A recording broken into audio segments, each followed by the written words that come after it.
Hola, buenas tardes a todos. Bienvenidas a esta reunión, nueva reunión de los jueves del Instituto de Investigaciones de Historia del Derecho. Estoy muy contenta de verlos, como siempre, caras nuevas, caras que nos siguen del otro lado del océano, caras de América, y gente nueva. Y en esta oportunidad estoy muy contenta de presentar a nuestro querido José Manuel Mesa Goebel, que es un amigo, un nuevo amigo que tiene el instituto, que es de España, vive en las Islas Canarias. Tuve el gusto de conocerlo cuando viajé por cuestiones académicas, conocerlo personalmente, después de haber iniciado la relación a través del Zoom. Y les cuento que José Manuel Mesa Goebel es doctor en Derecho y Ciencias Sociales por la UNED, la Universidad de Educación a Distancia de España. Es licenciado en Derecho, también por la UNED. Es máster en Protocolo, Comunicación y Relaciones Externas por la ULPGC, que supongo que es la Universidad de Las Palmas de la Gran Canaria, si no me equivoco. Especialista universitario en protocolo y ceremonial del Estado e internacional por la Universidad de Oviedo, España. Especialista universitario en comunicación, protocolo y relaciones públicas por la UNED. Y es experto universitario en relaciones institucionales y protocolo. Es diploma en estudios superiores en protocolo y ceremonial del Estado e internacional por la Escuela Diplomática del Ministerio de Asuntos Exteriores, Unión Europea y Cooperación. Es investigador del Institutional Studies Research Group.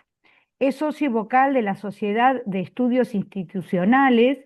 Es socio de la Sociedad Española de Historia del Derecho, que es como si fuera el Instituto de Investigaciones de Historia del Derecho, nuestro instituto, pero es una joven sociedad de historiadores del derecho, y su ámbito de investigación, como habrán podido advertir, es la historia del ceremonial y el protocolo, específicamente tema sobre el que ha escrito diversos trabajos. Así que hoy tenemos la suerte de traer a alguien con un perfil de trabajo y de investigación muy especial, muy interesante.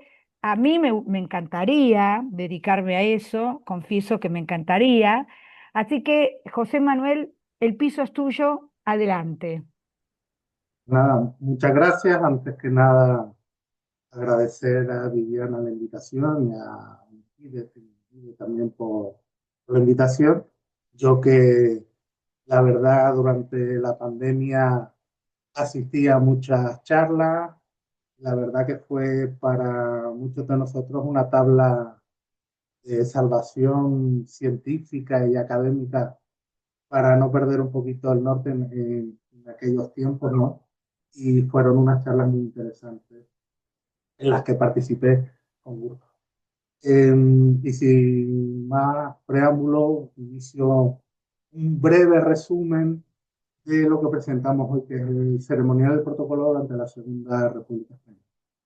Antes que nada, debemos establecer que con respecto a esta materia, el único precedente que tiene España es la Primera República, que se produce durante el sexenio democrático, durante un año de vigencia entre 1873 y 1874, donde se van a desarrollar una serie de precedentes en ceremonial y protocolo que después la Segunda República Española va a aplicar. No todos, pero algunos de ellos sí, como por ejemplo la derogación o eliminación de los títulos nobiliarios o de distintas órdenes civiles dentro de la materia de derecho primario.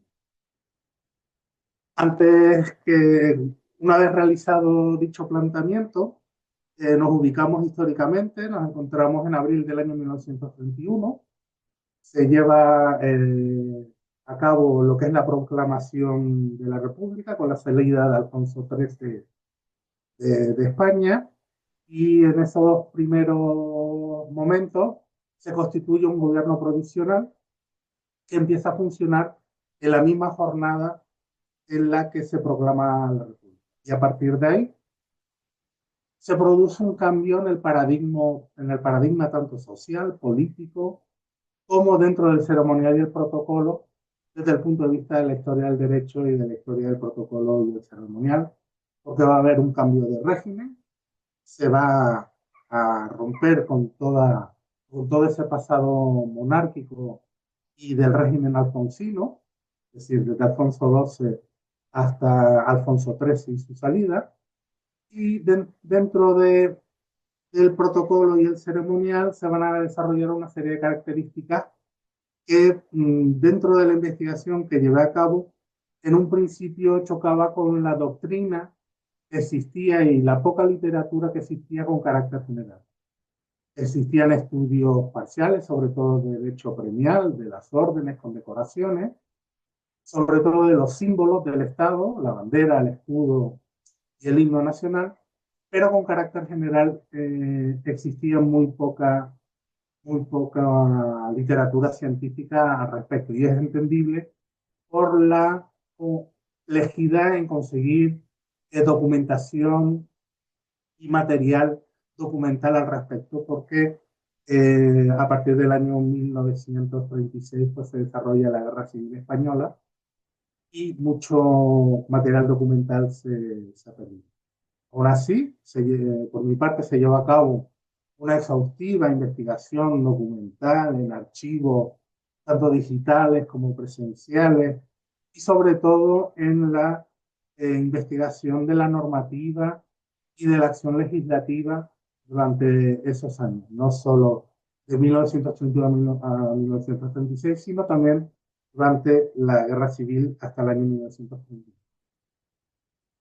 Con ello, para delimitar un poco cómo se produce ese desarrollo normativo respecto al ceremonial y el protocolo, sobre todo el protocolo oficial, ¿no? Por parte del Estado, llevó a cabo una diferenciación por una serie de etapas. Muchos la hacen con los distintos gobiernos de la República, pero yo lo que hago es diferenciar respecto a la existencia del gobierno provisional hasta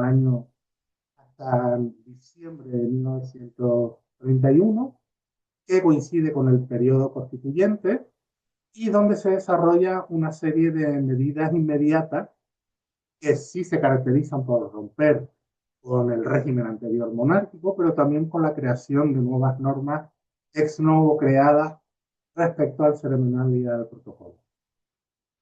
Después, en segundo lugar, sería la presidencia de Niceto Alcalá Zamora, ya a partir del 11 de diciembre de 1931 hasta su destitución en 1936 y la eh, consiguiente nombramiento del presidente de las Cortes, en este momento Diego Martínez Barrio, que va a ser presidente de la República con carácter interino, hasta que será finalmente Manuel Azaña, hasta el final de la guerra, presidente de la República. Entre las primeras medidas que caracterizan al gobierno provisional es, en primer lugar, que tenemos una sola presidencia del gobierno provisional, pero con un carácter dual. Aparte de presidente del gobierno, va a ser jefe de Estado. Y ello se va a caracterizar y tiene su paradigma, por así decirlo, en la presentación de cartas de credenciales por parte de los embajadores y ministros plenipotenciarios. Con ello, procedimientos protocolarios. Perdón, José Manuel. Hay momentos en que yo pierdo el sonido. No sé si es mi problema. Sí, o sea, quédate cerca del micrófono y siempre en el mismo lugar, porque hay momentos en los que se pierde el sonido, se corta. Vale.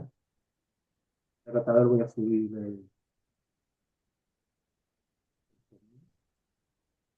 Muy bien. ¿Ya se escucha mejor? Sí, gracias.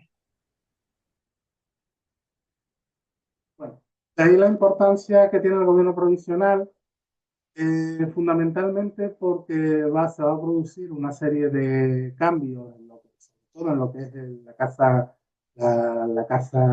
y el servicio personal del rey, ya exiliados, su cuerpo militar, sobre todo el cuerpo alarbardero. También va a ser importante, como he dicho antes, la supresión de los títulos nobiliarios, de las reales maestranzas y también de lo que son la derogación de las órdenes que hasta ese momento estaban bajo el régimen del Ministerio de Estado. Son varias y que van a ser derogadas, incluso las normas que llevan a cabo su derogación hablan de incluso de extinción o de otro tipo de condecoración. De importancia es el cambio de los símbolos. Ya en el mes de abril, como se va a producir un decreto el 27 de abril, donde se va a establecer cuál es la bandera, el escudo, pero no se hace ninguna referencia al himno nacional. El himno nacional va a tener carácter oficioso, esto lo pongo entre comillas, porque respecto al himno solamente va a existir una orden ministerial de Manuel Azaña como ministro de la Guerra, donde eliminando una serie de honores a tributar a autoridades y, y demás miembros del gobierno, sí se va a establecer que en todas aquellas actos donde la marcha real o la marcha granadera se interpretaba, se deberá de interpretar el himno de Riego. Y así se va a mantener, no se va a regular en ningún momento exclusivamente lo que es el himno nacional y el himno de Riego como himno nacional, sino que se va a mantener de forma oficiosa, con ese carácter oficioso. Esa orden ministerial no se va a publicar, no se va a publicar en la Gaceta de Madrid, solo en el boletín oficial del Ministerio de la Guerra. Y a lo largo de esos meses, hasta diciembre de 1931, donde se va a aprobar la Constitución va a incluir a la bandera nacional, va a estar incluida en un artículo de la Constitución, que es el primer precedente en España en ese sentido, es decir, será la Constitución de 1978 la que volverá a incluir dentro de su articulado la bandera nacional. Señalar también que respecto a las distintas doctrinas y estudios que ha habido sobre la bandera nacional, el cambio de los colores, porque pasa de rojo igualda a rojo, amarillo y morado oscuro, tal como establece, y el escudo va a cambiar con respecto a lo que estableció la Real Academia de la Historia durante el sexenio democrático y respecto al modelo que existía en la moneda, creo, de 5 pesetas en aquella época.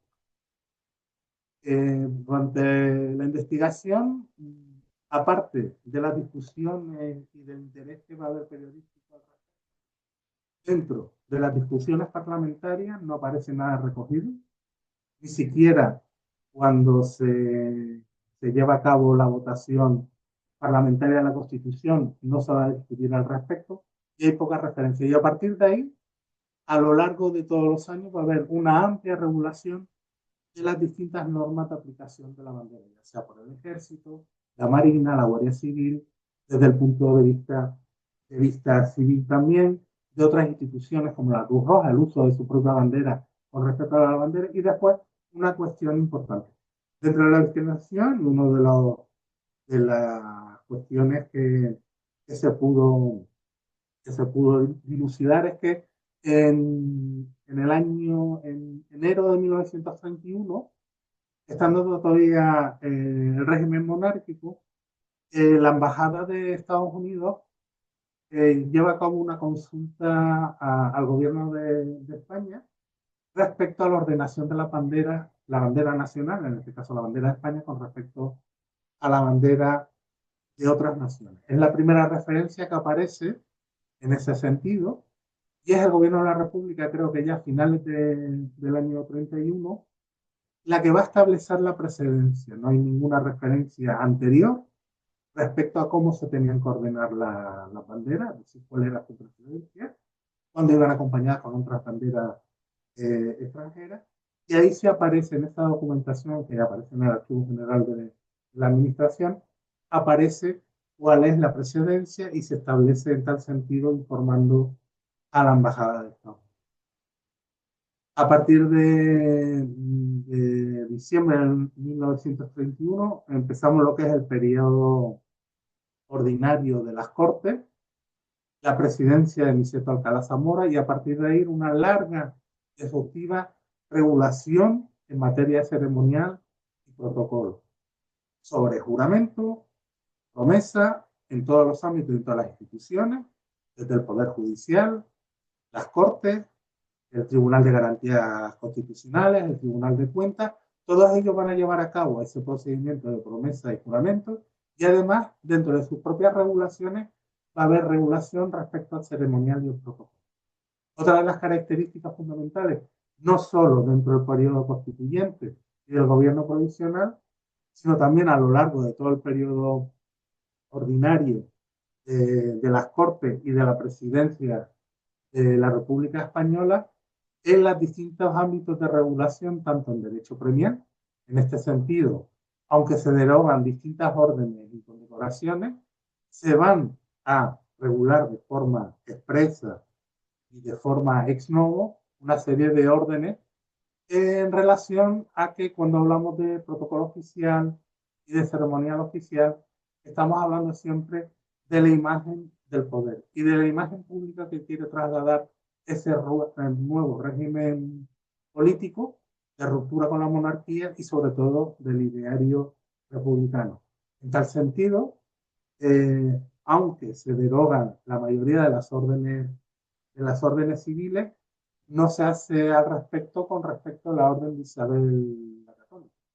Se mantiene en su vigencia, solo que se crea un nuevo reglamento. Y a partir de ahí, en años sucesivos, se va a crear la Orden de la República, desde el punto de vista civil, la Orden de África, la Orden Civil de África, que en muchos aspectos, y he visto referencias en la que se establece como inicio de su vigencia y de su creación a partir de la dictadura de Franco, pero no es así, es la República quien la instituye y la crea. También en referencia a las órdenes civiles, muchas veces con respecto a las órdenes civiles y a las condecoraciones hay una amplia diferencia en el momento que empieza la guerra civil, porque durante el inicio de la guerra civil se va a llevar a cabo desde el punto de vista del derecho premial unas modificaciones y creaciones, sobre todo de condecoraciones militares. Pero ello no quiere decir que desde el punto de vista civil, del derecho premial civil, no se vaya a crear otro tipo de órdenes civiles, como es el caso de la Orden de Lealtad y Mérito, que tiene fecha de creación en diciembre de 1938, es decir, a escasos meses del final de la contienda, y que solo en este caso, que es la última norma de carácter civil en tal sentido que lleva a cabo la República eh, como régimen de gobierno en la propia España, porque en el exilio sí llevará a cabo y creará otro tipo de condecoraciones y órdenes civiles, solo va a estar destinada a una única persona.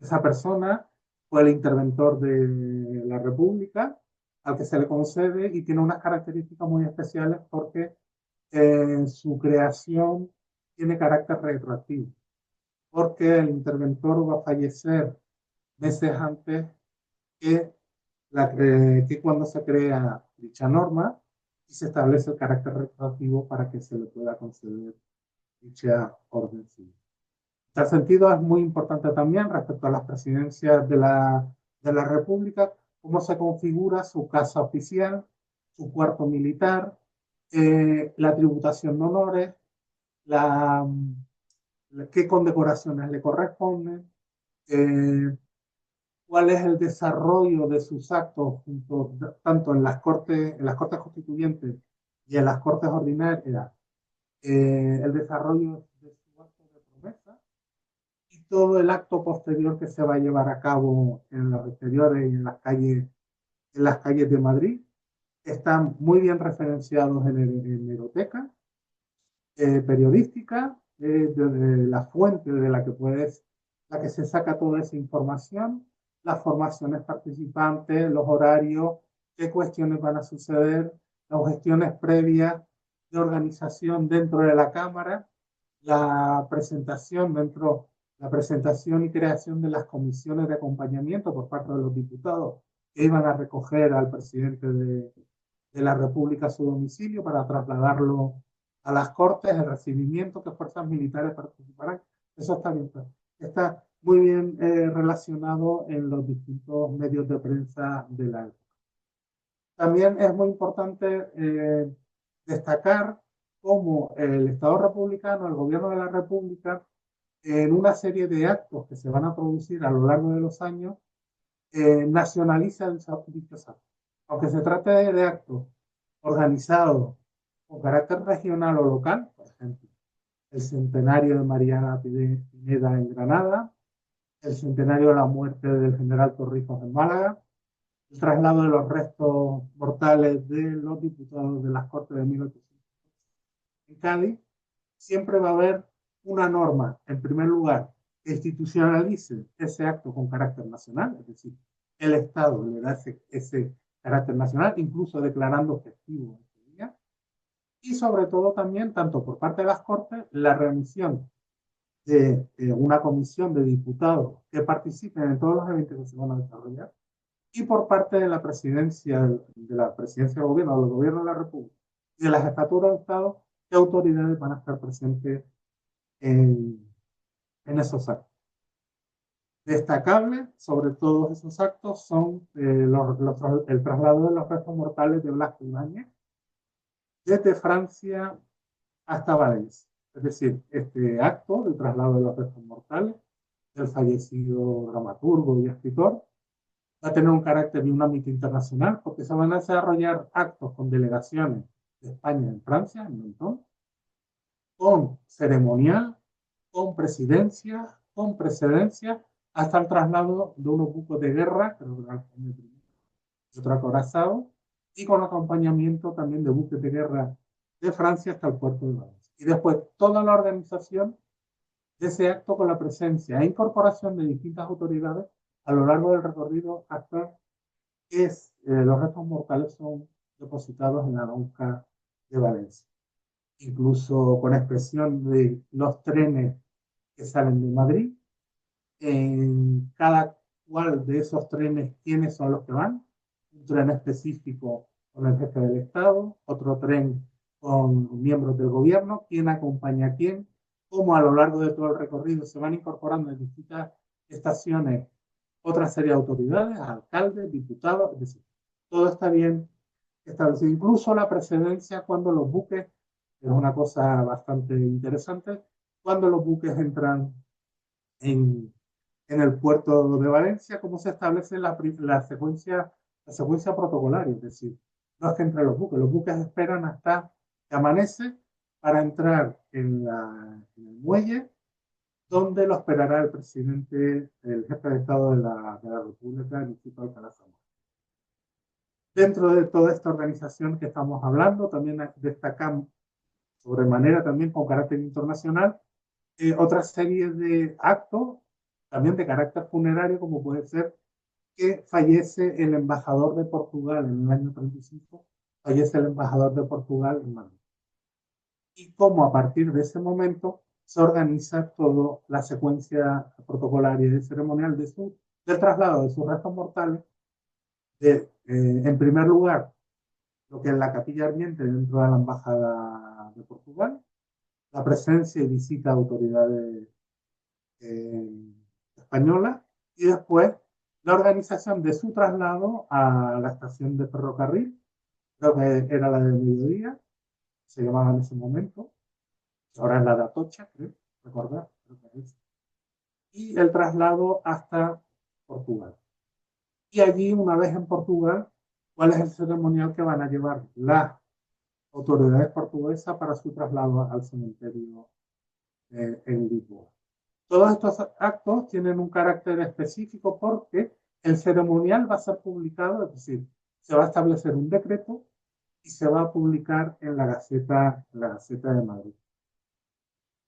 Respecto a lo que estamos hablando y una de los descubrimientos en tal sentido, del que hablaré sobre él y haré unas pequeñas referencias que cuando los autores al respecto hablan sobre el protocolo del ceremonial en la Segunda República, las referencias son muy cortas y específicas, es decir, rompe el régimen anterior, suelen hablar de la derogación de esas órdenes civiles que eran del Ministerio de Estado, condecoraciones y el cambio del símbolo. Y muchas veces lo que parece demostrar es que como que la Segunda República no tuvo mucho interés en el planteamiento desde el punto de vista de su imagen pública y de la imagen del poder y del propio régimen, de que el protocolo del ceremonial fuese un instrumento importante en tal cuestión que yo planteo al contrario. Sí es muy importante y tiene mucha relevancia respecto al gobierno de la República y a su jefatura de Estado, porque en el año 1932 se plantea y se proyecta unas denominadas normas de protocolo. Estas normas de protocolo del año 32 no se van a aprobar. Existe el decreto, no está firmado ese decreto, pero nos encontramos ante una norma de protocolo, es decir, ante un verdadero reglamento de desarrollo y de funcionamiento desde el punto de vista del protocolo oficial y del ceremonial oficial del Estado. Veo que cuenta con 72 artículos donde se desarrollan todas las facetas que un reglamento de ceremonial y protocolo cuenta. Desde la presentación de cartas de credencial de los embajadores, desde los distintos puntos de vista, ya sea ministro plenipotenciario, sea agregado, agregado cultural, sea embajador, las distintas opciones que puede haber, con todo el desarrollo del ceremonial y del procedimiento y la secuencia protocolaria que llevar a cabo.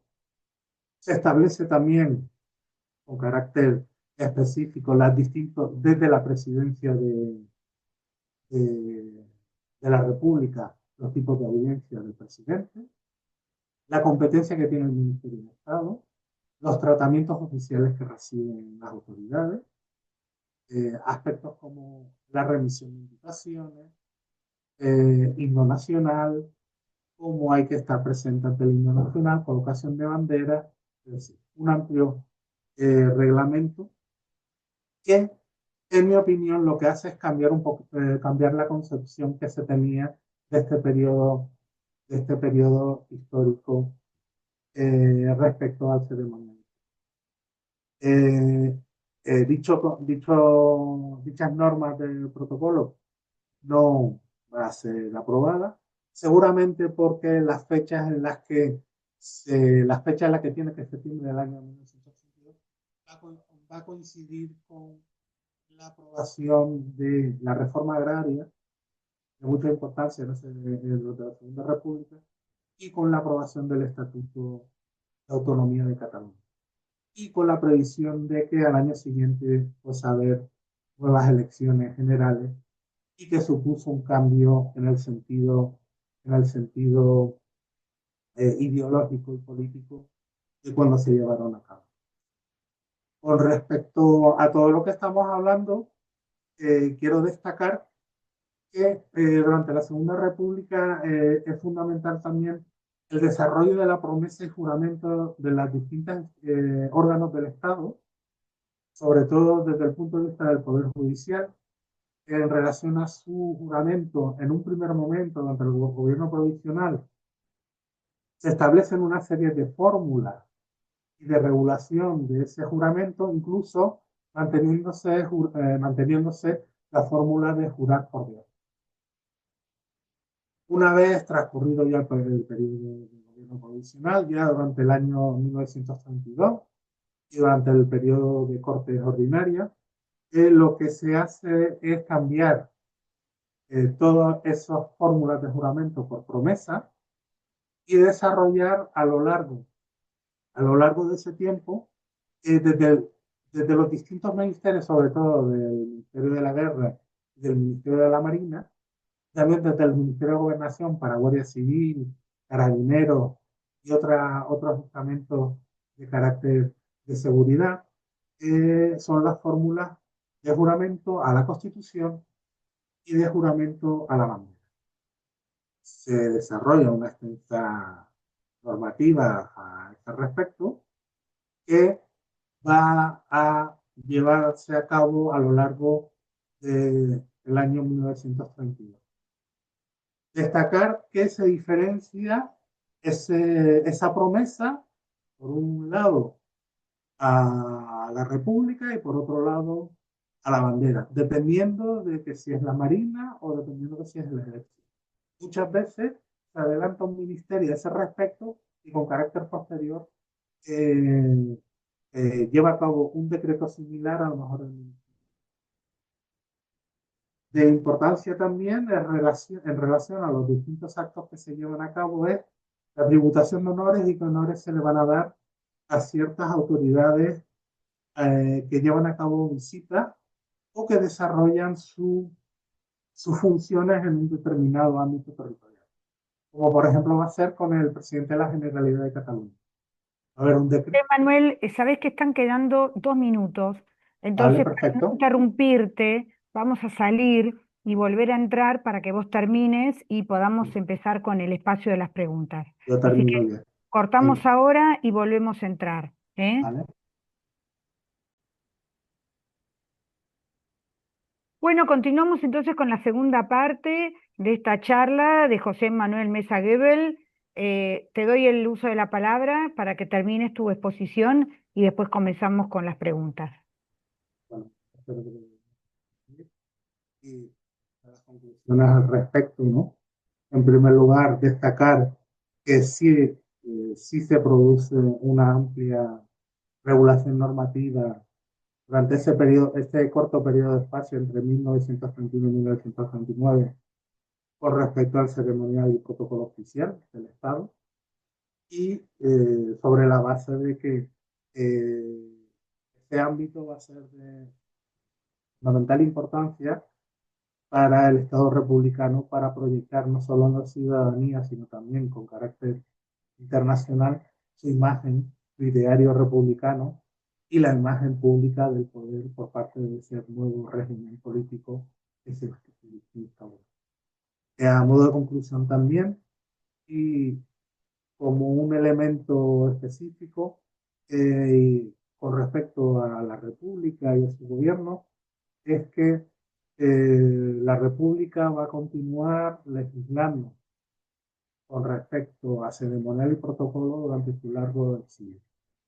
Ese es otro ámbito de investigación, también de relativa importancia, porque, por ejemplo, se va a llevar a cabo la elección del presidente de la República en un estado, claro, va a ser en México, en un edificio público y oficial de México. Se va a constituir la Congreso de los Diputados con los diputados que tras la guerra pudieron asistir y donde se van a llevar a cabo cuestiones de ceremonial, tanto propio del Congreso de los Diputados en ese espacio, como con la característica del permiso que en ese momento el presidente de México va a otorgar para poder llevar a cabo ese acto tan fundamental y propio dentro de un Estado, en un Estado. Entonces, a ese respecto, a la conclusión final, yo lo que destaco es la importancia que al final el régimen republicano le va a dar al ceremonial del protocolo oficial desde el punto de vista normativo de su reglamentación, no solo con la evidente derogación de normas que tenían un sesgo monárquico al principio, sino por la profusa creación normativa y profusa actividad legislativa en tal sentido durante.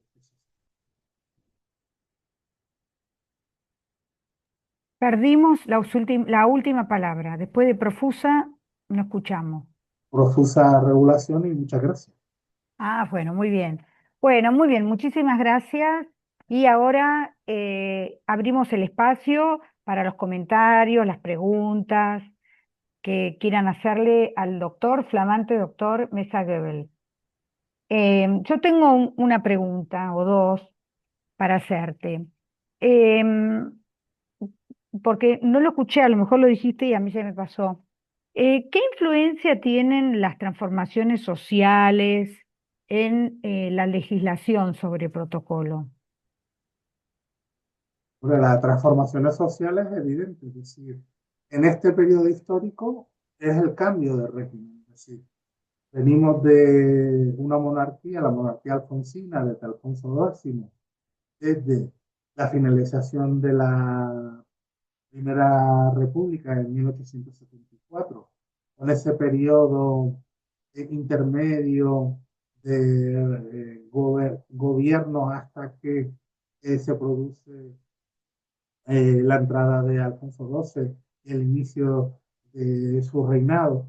Y con respecto a Alfonso XIII igual, es decir, las distintas circunstancias sociales que caracterizaban ese periodo de principios del siglo XX en España, los distintos movimientos, sobre todo republicanos, que ya años antes van preparando este camino, y finalmente la proclamación de la República de una forma tan, tan detallada y que produce en ese mismo día el exilio del rey, es decir, dirección a Roma, porque incluso el resto de la familia real sale al día siguiente, y cómo eh, ese devenir a lo largo de esos años puede influir la propia convulsión, como se dice, la propia convulsión social que va a caracterizar la Segunda República y que va a llegar hasta el levantamiento militar y el inicio de la contienda civil.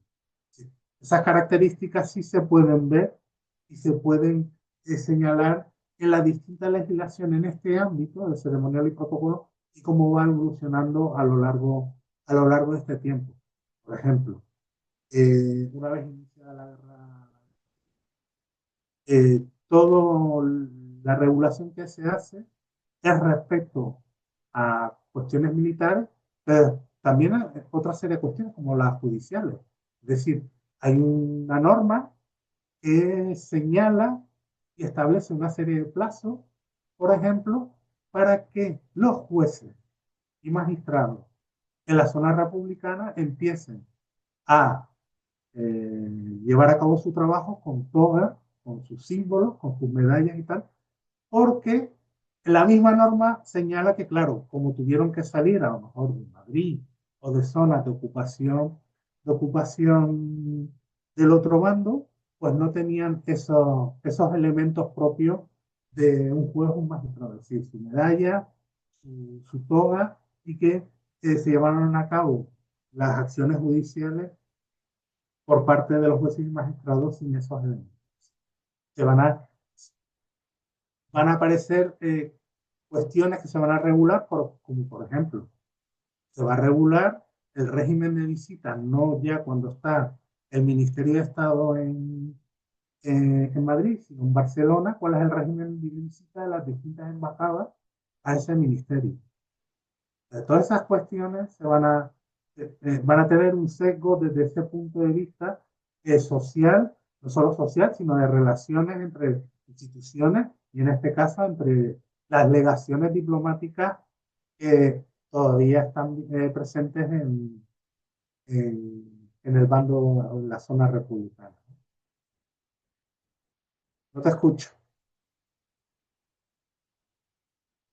Muchas gracias por la respuesta.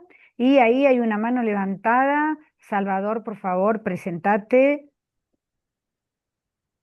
Buenas tardes, buenas noches desde España. Muchas gracias, doctora Viviana, por la invitación a estas charlas. Agradecer al doctor José Manuel Mesa su exposición, un asunto muy interesante.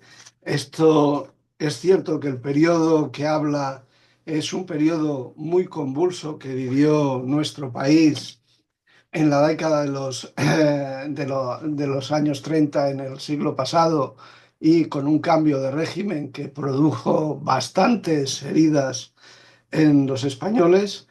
Entonces, yo, viendo la exposición que decía, con el nuevo régimen, claro, hubo un cambio de régimen, todo lo que es protocolario del régimen anterior, como son todas las simbologías y todo eso desaparece, no sé si desaparece. En relación cuando ha explicado, contestando a la doctora Viviana, el Poder Judicial, por lo visto, se queda sin simbología. Actualmente eso no está regulado en un protocolo o en leyes del protocolo. Actualmente eso lo tenemos regulado actualmente en la Ley Orgánica del Poder Judicial. Con lo cual, pues, bueno, pues es específico. Con lo cual, aunque hubiera un cambio de régimen, espero que no, o sí, ya veremos. Eso seguiría ahí. Después, en cuanto a las órdenes, mi pregunta en este apartado concreto es si hubo una ruptura total de toda la simbología. Es decir, de toda la simbología que había en el reinado de Alfonso XIII, todo queda anulado. Si había algún departamento de protocolo, supongo que la Casa Real, no sé si lo tendría, en el Ministerio de Justicia, de Gracia y Justicia, si lo tuviera, si eso también se quedó también roto, es decir, se derogó totalmente. Y habría una tercera cuestión que me gustaría que ampliara y ha hablado que se creó en diciembre de 1938, se creó la Orden de la Lealtad y el Mérito, según he apuntado, que se oía muy mal, no sé si será eso. ¿A quién iba destinada esa orden? ¿Qué es lo que recompensaba? ¿Qué méritos hacían falta? Esa era mi pregunta. Bueno, no me he presentado, disculpen, siempre empiezo a hablar, disculpe, doctora Viviana, pero me pasa siempre igual. Bueno, yo soy doctorando del área de Historia del Derecho de la Universidad de Alicante. También soy licenciado en Derecho y máster en Derecho de las Administraciones Públicas, así como funcionario titular de la Administración de Justicia. Gracias. Pregunta, encantado de conocerle. Bueno, en primer lugar, respecto al Poder Judicial, partimos de la ley orgánica del Poder Judicial de 1890, según artículo al respecto, seguramente. Lo que hace es modifica distintos aspectos del ceremonial, el protocolo y de las insignias y medallas. Sí se regula en ese sentido, es decir, lo que es la simbología va a cambiar, las medallas, la propia regulación que se hace y las modificaciones que se hacen, no solo respecto al juramento que pasa después a promesa y de las fórmulas, también por respecto a la simbología. No solo del Poder Judicial, los billetes, de curso también va a llevar a producir un cambio en la simbología y en la producción de la misma, manteniendo las que ya existentes, su valor nominal y de curso legal hasta el cambio de las mismas. Ejemplo muy pequeño, las sacas de correo. Van a cambiar también la simbología. Edificios públicos. Creo que el Banco de España mantiene todavía el escudo de la República con la corona mural y creo que la estación de Atocha también continúa teniendo, es decir, va a haber cambios significativos en ese sentido. Respecto a la orden, lealtad y mérito. La verdad que la misma tiene un ámbito muy breve. Tengo un artículo al respecto donde se desarrolla a quién ibais tenido destinado en principio los méritos y el destino era para funcionarios, en principio, pero cuando uno avanza y lee la regulación de la misma, se da cuenta de que el espectro se amplía al resto de ciudadanos por méritos artísticos, méritos científicos y demás. Y lo que sí se desarrolla, aparte del decreto de constitución de creación de dicha orden, es su desarrollo por el Ministerio de Hacienda para el cobro de las pensiones. Eso va a tener un desarrollo bastante alto. Por lo que explicaba, es decir, cuando yo empiezo el análisis de dicho decreto, hay cuestiones que no me cuadran. Digo, bueno, ¿qué se le da carácter retroactivo a esta norma?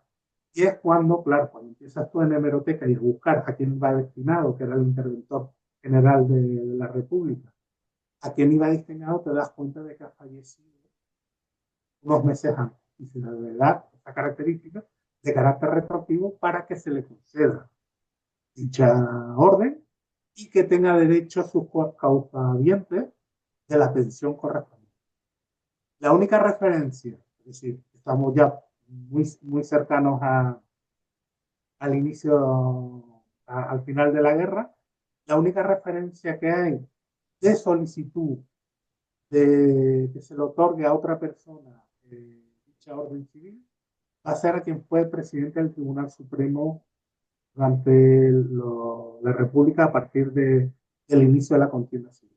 Es una petición que hace el Colegio de Abogados de Madrid y que eleva para que se le otorgue al Ministerio Nacional de Gobernación o al de Justicia la petición, pero queda ahí. Es decir, ya no va a tener mayor desarrollo.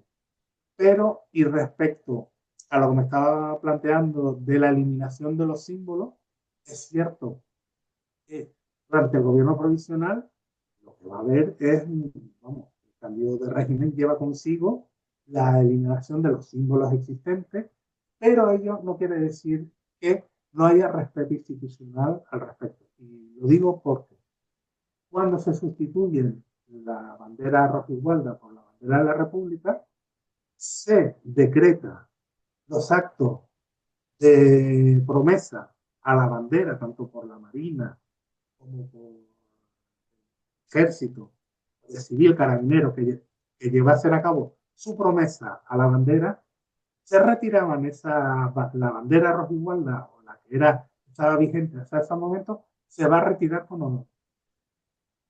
Y se va a custodiar y se va a establecer un ceremonial por el cual se destine y se transporte dicha bandera a un museo determinado. El Ejército, al Museo de la Marina, es decir, se va a establecer un ceremonial y un respeto a dicho símbolo y un respeto institucional hasta a la bandera que estaba vigente. Es decir, hay ruptura, pero con respeto institucional. Es decir, se van a coger, se van a eliminar. Incluso es muy relevante que respecto a los símbolos, las primeras instituciones que van a tener que afrontar los cambios en dichos símbolos no va a ser ni el Ejército, ni la Marina, ni la Guardia Civil, ni los Carabineros, ni otra, va a ser el Ministerio de Estado y sobre todo las legaciones diplomáticas, o sea, embajadas como consulados, quienes sobre la marcha van a tener que, antes incluso de que se aprobase el decreto de la bandera republicana, la bandera nacional y del escudo, ellos van a empezar a cambiar el timbre, a comprar nueva papelería con el nuevo escudo, van a izar la nueva bandera en las legaciones, es decir, son los primeros, eso está bastante detallado en el Archivo General de la Administración, está detallado cómo eh, la correspondencia que existe entre las distintas embajadas con el Ministerio de Estado informa de todo lo que se hace, todos los cambios que se hacen con carácter inmediato respecto a la imagen de la simbología en dichas delegaciones diplomáticas.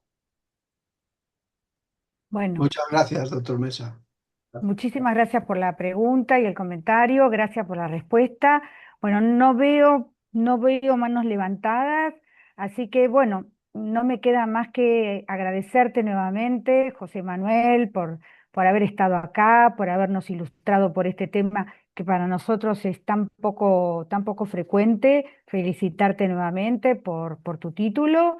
y darte unos minutos para que te despidas vos también. Pues nada, a todos muchas gracias por la invitación, por asistir, por darme la oportunidad de plantear un poco esta visión de la historia del derecho con relación a la historia del protocolo de ceremonial, en este caso en España, en un periodo determinado, bastante breve en años, pero que hasta el momento ha estado siempre, cuando se han hecho estudios al respecto, muy limitado y sin tener un carácter general y que englobase todo lo que en ese periodo histórico se hizo al respecto sobre el protocolo oficial y el ceremonial oficial, en este caso durante el gobierno de la Segunda República Española. Bueno, muchísimas gracias de nuevo. Agradecer a todos los que estuvieron presentes hoy, decirles que los espero la semana que viene, que vamos a tener la presentación de un libro sobre la historia del derecho mercantil en Inglaterra por autores de la Universidad de Cambridge y otras universidades del Reino Unido. Va a ser en inglés, pero va a haber PowerPoint en castellano, así que todos van a poder seguir la charla. Así que muchísimas gracias, buenas tardes, nos vemos la semana que viene. Gracias José Manuel, gracias a Hasta todos. luego, gracias. Chao.